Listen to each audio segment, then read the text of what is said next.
Let's talk about the Pyle PLTS78DUB, the good, the bad, and the ugly. Installation was easy. I did have to cut and crimp the wires in my vehicle since I'm not using the RCA amplifier plugs. It was easy enough to go online, find a radioed wiring diagram for my vehicle. I went one wire at a time, double checking each wire, and in short time it was in. The mounting bracket snaps in and the radio slides into that. Super simple. There are $400 and $500 Pioneer and Kenwood radios of this exact design with flip-out screens. If you are buying this unit for $130 and thinking you're getting that, I want to tell you, you are not.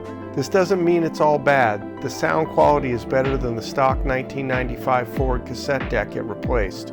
I'm running upgraded speakers in the front and the rears are in good condition. This unit has a dedicated subwoofer out, and I believe utilizing that would really elevate the listening experience. There are plenty of adjustments for sound, the radio function is good, the radio interface is easy to navigate. The mechanism that operates the screen is smooth, the radio wakes off of the key, and you have music quickly while the screen is opening. It's not the fastest thing in the world, but I'm not sure if I expected it to be faster or not. One of the pieces I found to be misrepresented by Pyle's description of this radio is that, and I quote, smart device capability.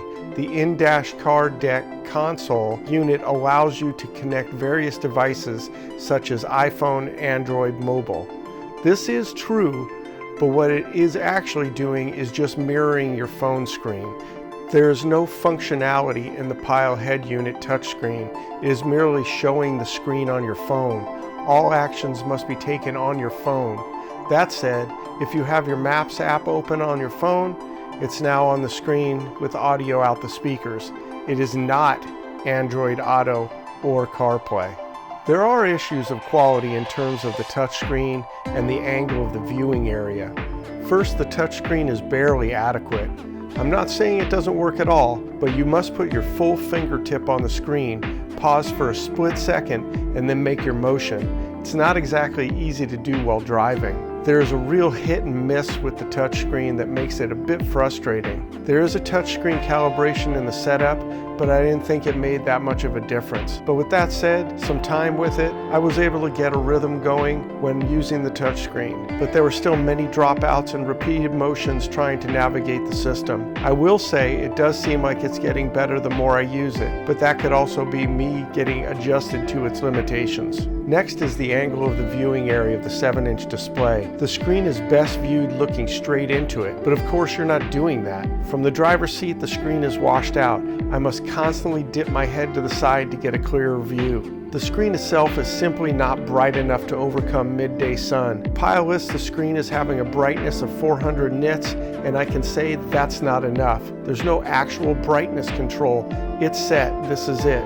The adjustment in the setting for brightness, quote unquote, only turns the screen white or black. It does not brighten up the screen with more light. So what is my conclusion? I'm not taking it out. I may add a small powered subwoofer under the seat to help fill out the sound and not force the other speakers to work so hard. After initial setup and dealing with the buggy touchscreen, there isn't all that much touch screening going on. Radio channel presets, EQ settings, clock and preferences. After that, it's more or less about the volume knob than the touchscreen. I'm not sure I would ever spend $500 on a stereo for the vehicle that it's in to have the quality I wish this was, so I guess it's good enough. For the most part, it does do what it says. It plays music CDs, it plays DVDs, it plays radio, it streams Bluetooth, it does connect to your phone and mirror the screen so you can have navigation on the screen.